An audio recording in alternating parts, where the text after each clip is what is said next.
नमस्कार, सलाम। News click में आपका स्वागत है और आप देख रहे हैं पड़ताल दुनिया भर की। मैं हूं मुकुल सरल।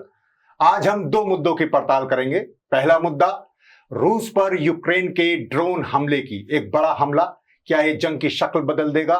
ये कितना खतरनाक है? इसके आगे क्या परिणाम हो सकते हैं? इस सब पर बात करेंगे। और दूसरा मुद्दा है एलन मस्क और ट्रंप साहिब का, कि दोनों का रोमांस ओवर हो गया है और अब किस तरह से चीजें आगे बढ़ रही हैं, किस तरह से विवाद ये आगे बढ़ रहा है और इसके क्या मायने हैं अमेरिका के लिए और पूरे विश्व के लिए।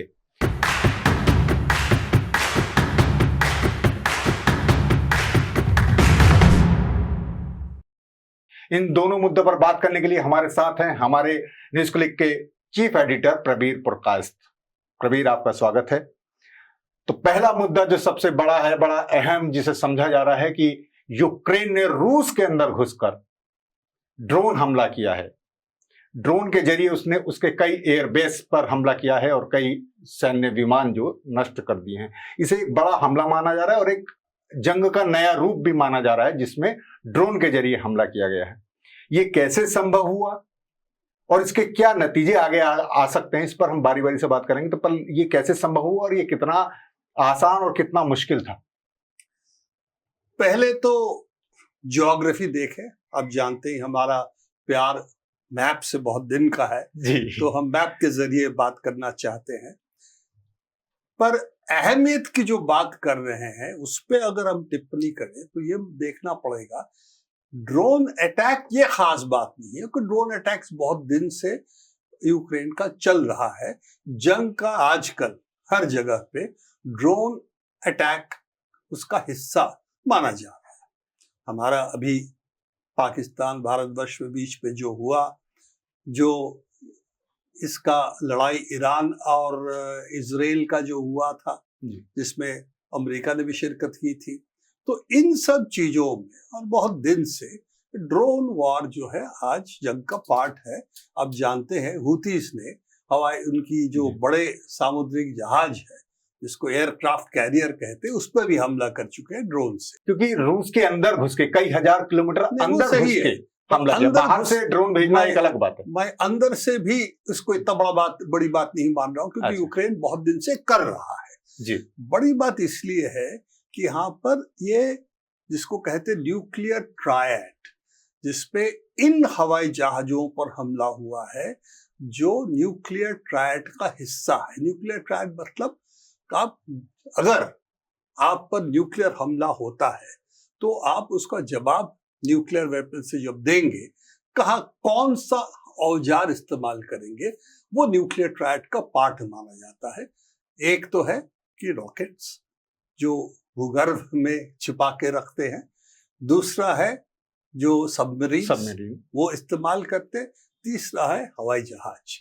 और ये न्यूक्लियर बॉम्बर जो है वो न्यूक्लियर ट्रायड का पार्ट है जो इस जगह पे था। देखेंगे ये 3000 करीब किलोमीटर दूर है जी। तो ये न्यूक्लियर ट्रायड पर अटैक करना ये दुनिया के लिए एक बहुत बड़ी बात इसलिए है कि जो न्यूक्लियर डॉक्ट्रिन्स होते हैं, जो रूस के भी है अमेरिका का भी है, उसमें ये माना जाता है न्यूक्लियर ट्रायड पर आक्रमण करना, अटैक करना, ये हमारा न्यूक्लियर अटैक के बराबर है। क्यों? क्योंकि एक देश दूसरे देश को अगर न्यूक्लियर अटैक करना चाहता है तो कौन सी चीज पर पहले अटैक करेगा? जो उनका हमला, बदला हमला जो हो सकता है, जिन औजारों को जरिए उस पर अटैक। न्यूक्लियर ट्रायड यानी उसकी त्रिशक्ति, यानी तीन तरफा हमला, जमीन से, आसमान से और समंदर से, पानी से। तो वो तीन औजार जिनके पास होते हैं तो उन चीजों पर हमला हुआ है। तो इनकी दोनों देशों की जो न्यूक्लियर मुख्य देश है, चीन भी है, हम भी हैं, पाकिस्तान भी है, पर मुख्य देश अगर माने सबसे ज्यादा जो न्यूक्लियर वेपन से लेस है वो है अमेरिका और रूस। तो इन दोनों देशों की जो न्यूक्लियर क्या कहेंगे पॉलिसी है, ओपन है, सब जानते हैं इसका कि न्यूक्लियर ट्रायड पे अटैक जो है उसको न्यूक्लियर अटैक ही एक हिसाब से मान। तो आपके हिसाब से सबसे महत्वपूर्ण ये नहीं कि ड्रोन अटैक हो गए, जिस तरह की मीडिया में खबरें आई कि ड्रोन और इतने सस्ते ड्रोन से बड़े महंगे उनके विमान नष्ट कर दिए, ये सब इतना महत्वपूर्ण नहीं है। महत्वपूर्ण है कि न्यूक्लियर ट्रायड जो है उसे निशाना बनाएगा और उससे एक बड़ा खतरा बढ़ सकता है। और ये पहले भी आप जी। देखेंगे कि हवाई जहाज, हवाई अड्डों पे अटैक हुआ है, ड्रोन के जरिए अटैक। जी, मैं कुछ दिखा दूं तस्वीरें भी जी। हाँ, नहीं तो अभी की है ये। हाँ, नहीं, वो ट्रायड वाली जो हम बात कर रहे हैं, ये 3 तरीके हैं जी। हाँ, तो ये न्यूक्लियर ट्रायड की तस्वीर आपने जी। दिया है, जो इसमें हवाई जहाज, सबमरीन और आपका रॉकेट्स तीनों शामिल है। पर अगर उसका हम दूसरे चीजों को देखें जी। तो ये इस तरह के जो एयर बेसेस है जो यूक्रेन के पास है, ये तो सबसे पास है इन तीनों में से जी। तो, और दूसरे भी इतने दूर नहीं है। ये इस तरह के अटैक्स पहले भी हुए हैं जी। तो इससे इतनी बड़ी, बहुत बड़ी बात हम नहीं मान रहे हैं, क्योंकि ड्रोन अटैक्स और मिसाइल अटैक्स यूक्रेन करता आया है। इसमें जो सवाल उठा है कि ये क्या बिना अमेरिका या ब्रिटानिया के, बिना सहारे, फ्रांस भी कह सकते हैं, पर इन दोनों का नाम ज्यादा आ रहा है, क्या यह संभव था? क्यों संभव नहीं था? लोग बता रहे हैं कि 3000 किलोमीटर इसकी गाइडेंस जो करनी है वो यूक्रेन से करना मुश्किल है, उसके लिए सैटेलाइट गाइडेंस चाहिए। ये तो स्टैटिक है, तो कहीं जा नहीं रहे हैं। हाँ, तो पर इनको पिन पॉइंट करने, ड्रोन कहाँ है और कहाँ अटैक करना है, ये जो गाइडेंस है ये बिना सैटेलाइट का संभव नहीं था। और यूक्रेन के लिए 3000 किलोमीटर दूर से इसको चलाना संभव तो नहीं था, लोगों का मानना है जी। हम तो एक्सपर्ट है नहीं, हम तो पढ़ के ही बता रहे हैं। तो कह रहे हैं कि इसीलिए जरूर अमेरिका या ग्रेट ब्रिटानिया दोनों की हाथ रहा होगा, यूनाइटेड किंगडम के हाथ रहा होगा, तभी ये संभव हो पाया। और इसीलिए खतरा ज्यादा ये है कि रूस इसका जवाब किसको देगा, कहाँ देगा, ये सवाल है। अगर रूस इसको यूक्रेन तक सीमित रखते हैं तो बला टल जाएगा, पर सवाल है कि इसको अगर आगे ले जाते हैं तो दुनिया के लिए खतरा है।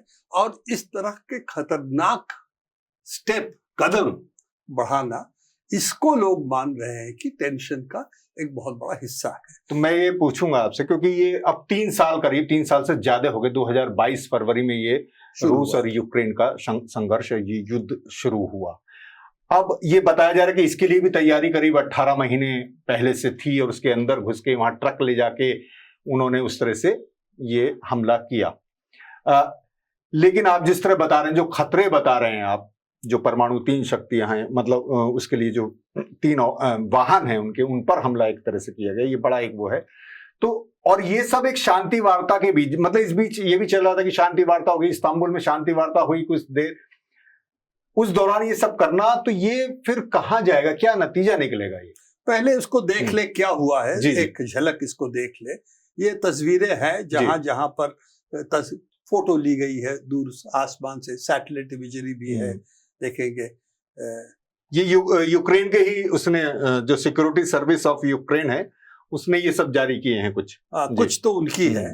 और ये जो है सैटेलाइट इमेजेस है जो दिखा रहा है हवाई जहाज कितने नष्ट हुए हैं जी। तो उसमें अभी तक जो आ रहा है 10 या 12 हवाई जहाज नष्ट हुए हैं। यूक्रेन का ज्यादा का दावा है। हाँ, वो तो खैर जो सब्सटैंशिएटेड नहीं है और किसी एविडेंस के जरिए, उसको हम अभी ना माने। तो जो तस्वीर में आ रहा है, क्योंकि सैटेलाइट इमेजरी इमीडिएट है, आजकल सैटेलाइट्स बहुत सारे हैं, कुछ भी होता है उसकी इमेजेस मिल जाता है। अब ऐसा नहीं कि हिंदुस्तान और पाकिस्तान के बीच में जो लड़ाई हुआ उसमें भी सैटेलाइट इमेजेस नहीं थे। तो सैटेलाइट इमेजेस तो यहाँ पर साफ है कि कुछ विमान नष्ट हुए हैं। और इसको देखते हुए ये है जिसको हम कह रहे थे, जहां पर न्यूक्लियर ट्रायड का हिस्सा है, ये जो TU-95 या TU-22 जो है, ये न्यूक्लियर ट्रायड का हिस्सा है। इसीलिए रूस का रिएक्शन है कि इस पे हम जवाब देंगे। कब देंगे, कैसे देंगे, बात की बात है, पर जवाब हम देंगे। और कल रात में कहा जा रहा है कि काफी हमला हुआ है यूक्रेन के ऊपर, पर उनका ये नहीं होगा कि एक इतनी बड़ा हमला हुआ है कि इस पे हम बहुत ज्यादा कुछ करें, तो वो भी चुनेंगे कब क्या करना है। पर लगता नहीं कि रूस इसको भूलेगा और शांति के लिए ये दबाव के जगह उसका उल्टा असर पड़ सकता है।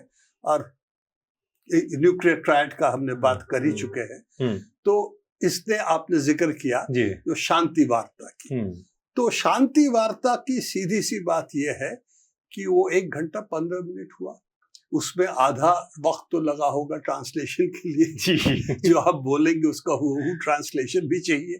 तो देखते हुए मान लीजिए 40-45 मिनट से ज्यादा बातचीत हुई नहीं।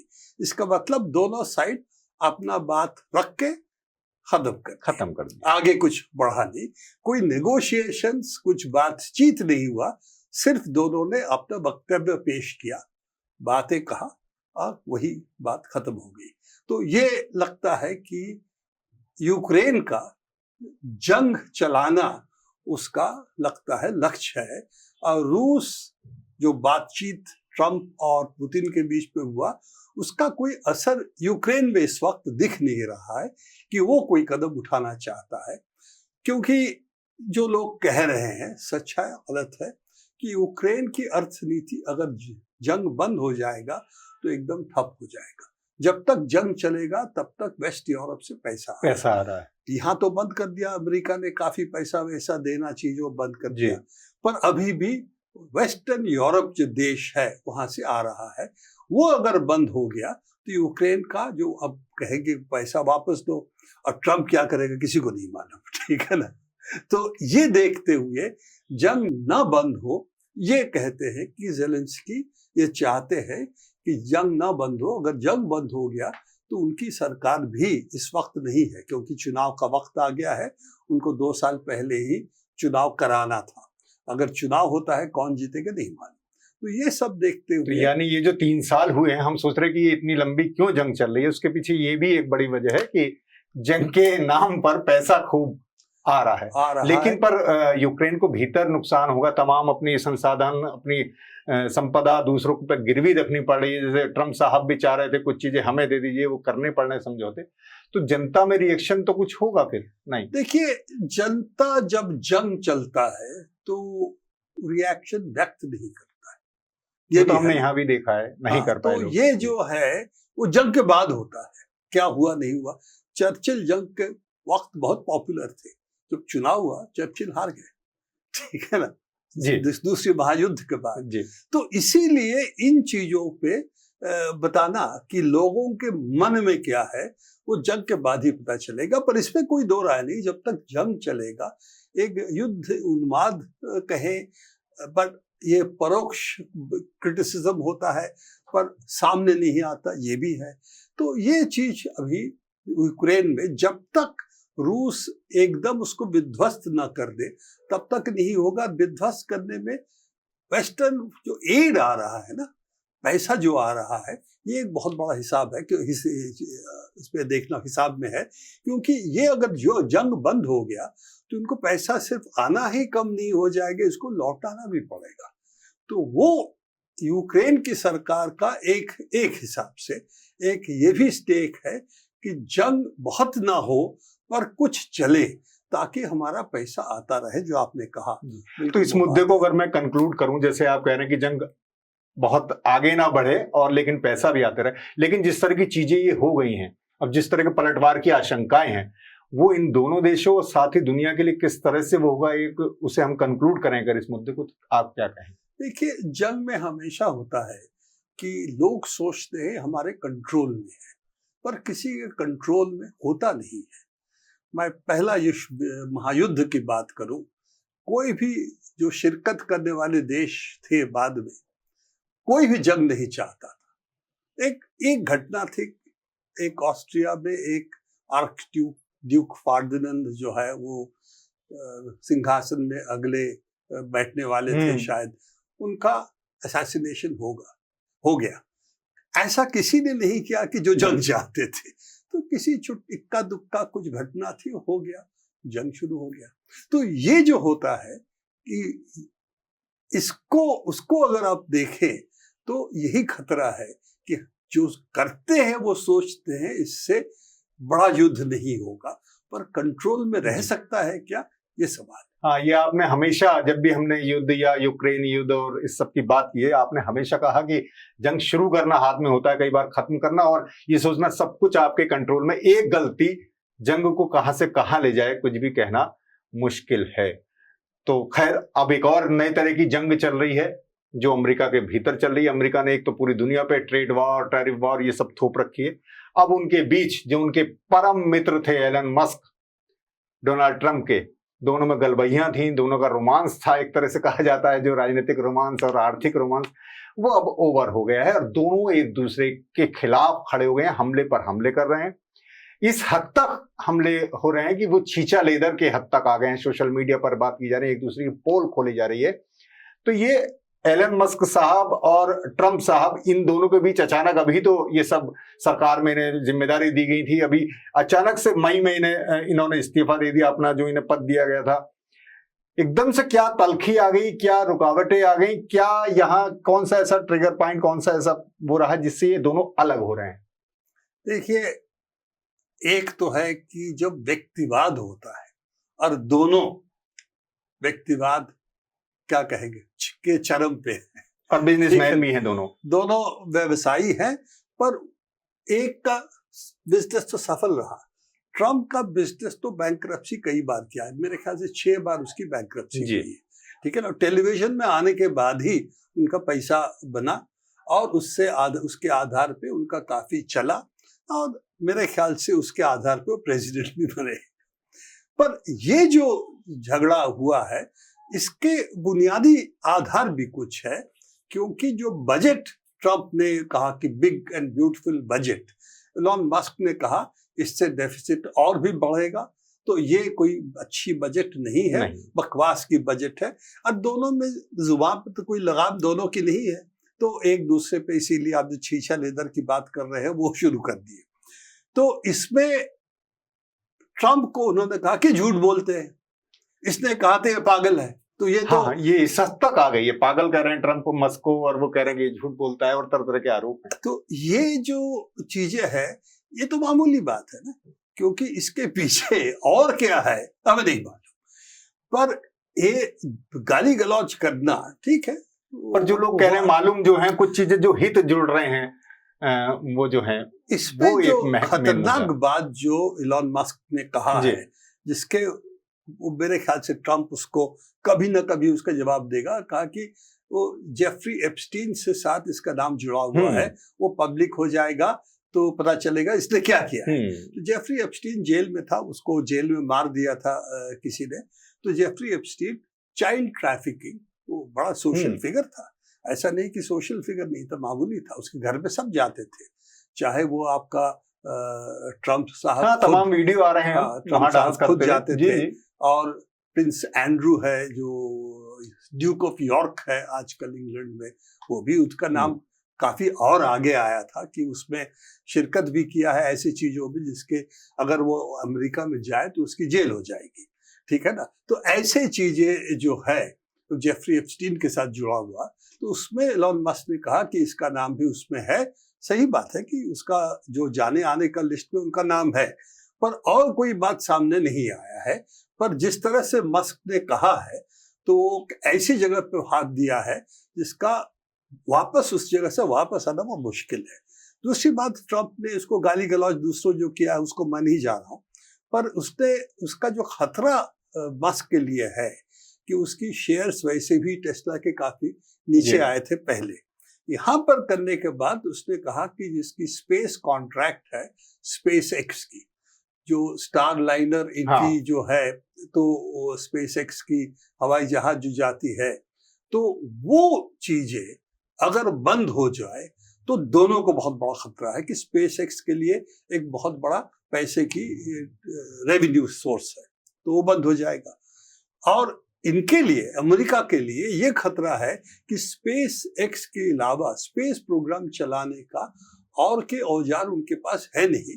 बोइंग का जो स्पेस लाइन जो था, उसका जो था वो जाके फेल कर गया, स्पेस फेल कर गया था, और वो कब सुनीता विलियम को लाना था, सुनीता विलियम को भेज तो पाए, पर वापस लाने के लिए वो संभव नहीं हुआ। उसको वापस लिए बिना किसी उसके अंदर हो, क्योंकि उनको मालूम नहीं था क्या होगा, तो ले आए और इसके बाद स्पेस एक्स उनको करीब 1 साल बाद जाके वापस लाए। दो स्पेस उसमें थे, उस जहाज में थे, तो दो जो उनको वापस लाने में एक साल से ज्यादा लग गया था उनको वापस लाने में। तो स्पेस एक्स अगर कैंसिल कर देते हैं ट्रम्प साहब, तो अमेरिका का स्पेस प्रोग्राम पे बहुत बड़ा धक्का लगेगा। तो मस्क साहब कह भी रहे हैं कि अगर मैं नहीं हट जाता हूं तो नासा एक दिन भी काम ना कर सके।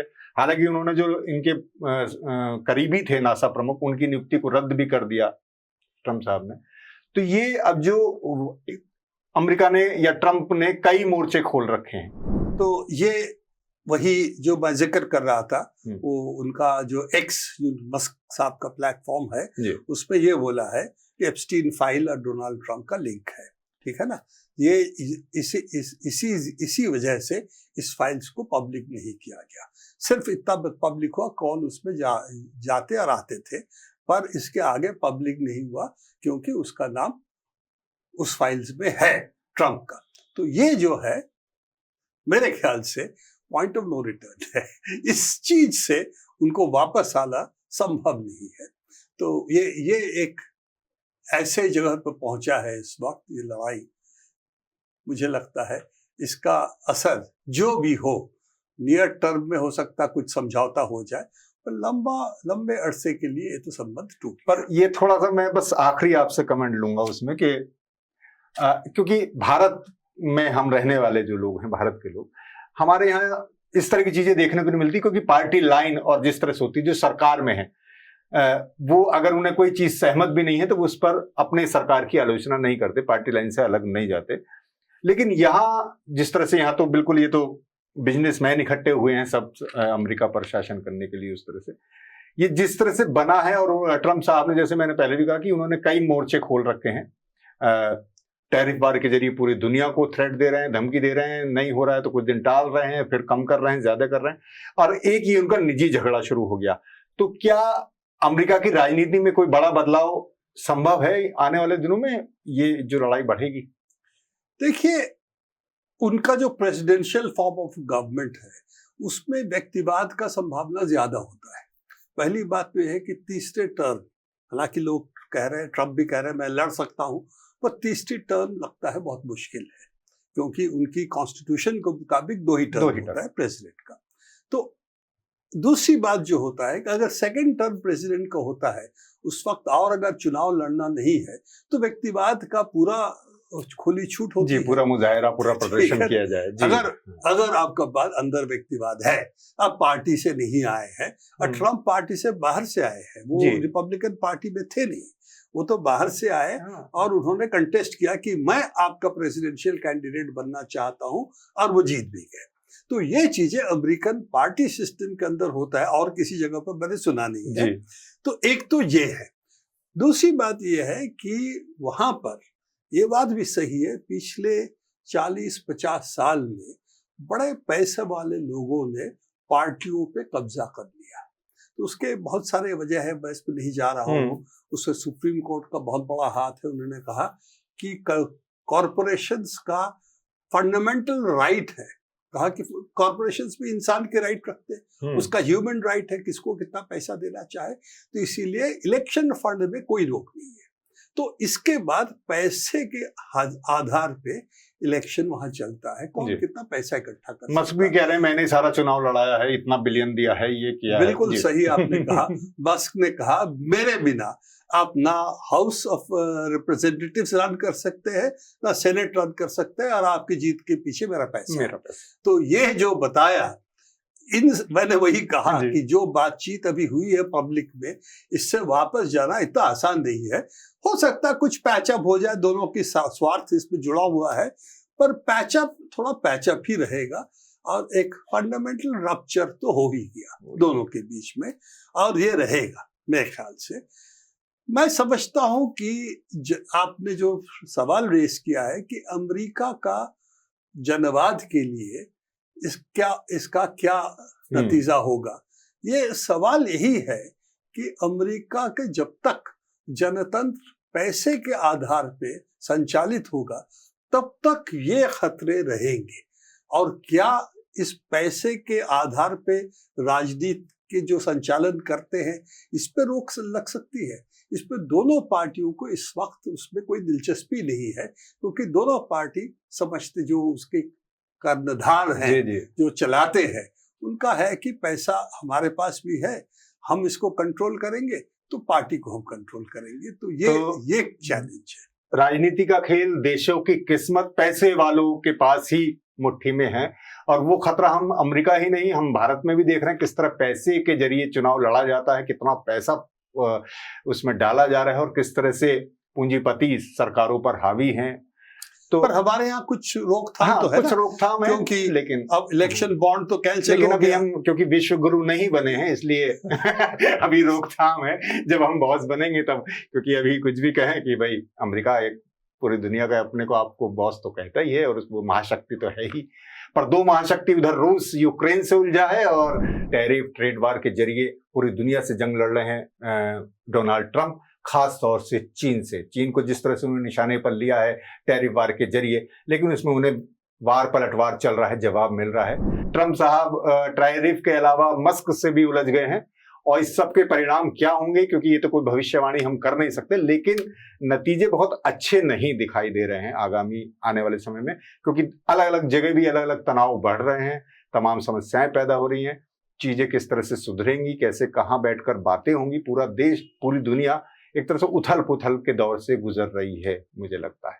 तो इसी नोट पे हम अपनी बात खत्म करते हैं। आपका बहुत बहुत शुक्रिया, धन्यवाद।